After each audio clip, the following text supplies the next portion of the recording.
ঈদের পর থেকে অতিষ্ঠ করা গরমের পর আলহামদুলিল্লাহ প্রশান্তির ছায়া নেমে এসেছে। ওয়েদারও বেশ ঠান্ডা ঠান্ডা আর এভরিডে বৃষ্টি হচ্ছে। অ্যান্ড সকালটা শুরু করেছি আমি ড্রাগন ফ্রুটস দিয়ে।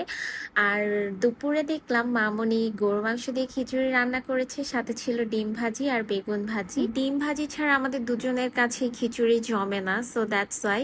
অ্যান্ড সন্ধ্যার পর আমার যেহেতু বৃষ্টির সময় ঘুরতে ইচ্ছা করে, চিন্তা করলাম একটু বাইরে যাই। আর কয়েকদিন ধরেই আমি পোড়া রুটি আর দুধ চা খেতে চাচ্ছিলাম, কিন্তু যশোর আসার পর থেকে কেন জানি হচ্ছিলই না। ফাইনালি বৃষ্টির দিন আর পোড়া রুটি দুধ চা কোনো কথা হবে না, তো চলে যাচ্ছি। আর বৃষ্টির সময় রাস্তাগুলো এত ভালো লাগছিল, ঝিরিঝিরি বৃষ্টি, ঝুম বৃষ্টি সবগুলোই আমরা রাস্তার মধ্যে পেয়েছিলাম। অ্যান্ড এই টঙের দোকানটাতে চলে গিয়েছিলাম পোড়া রুটি আর দুধ চা খাওয়ার জন্য। দোকানে যেহেতু অনেক লোকজন ছিল, দ্যাটস ওয়াই আমি আর নামিনি, ভিতরেই আমাকে পোড়া রুটি আর দুধ চা দিয়ে গেল।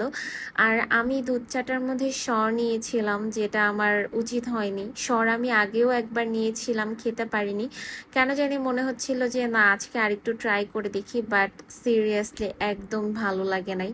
আর সরটা কেমন জানি খেতে একটু অরুচি লাগছিল। দেন আমি বানটাকে ফার্স্টে পুরাটা চুবানো ট্রাই করছিলাম, বাট হচ্ছিল না। দেন বুঝলাম যে না, এটা ছিঁড়েই খেতে হবে।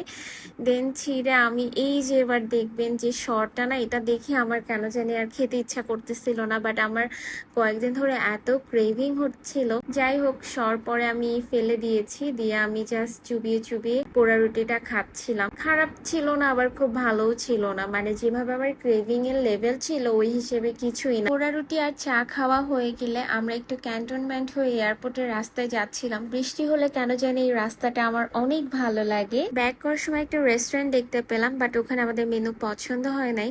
অ্যান্ড দেন আমরা চলে এসেছি রেড টাউনে। এখানে আজকে আমরা চাইনিজ ট্রাই করব। কয়েকজনের কাছে শুনেছি এদের চাইনিজ নাকি মোটামুটি ভালোই, সো ভিতরে চলে গেলাম। তাদের রেস্টুরেন্টের ডেকোরেশন বেশ ভালো, আর স্পেসও মোটামুটি অনেক বড়, কিডস জোন রয়েছে। খাবার অর্ডার দিয়ে আমরা 30 মিনিটের মতো ওয়েট করেছিলাম, আর এর মধ্যে আমাদের প্লেট সার্ভ করলো। আমরা অর্ডার করেছিলাম ওদের স্পেশাল ফ্রাইড রাইস, সাথে নিয়েছিলাম মিক্সড ভেজিটেবলস। আর এটাই কিন্তু চিকেন প্রন কিছুই ছিল না, অনলি ভেজিটেবল ছিল।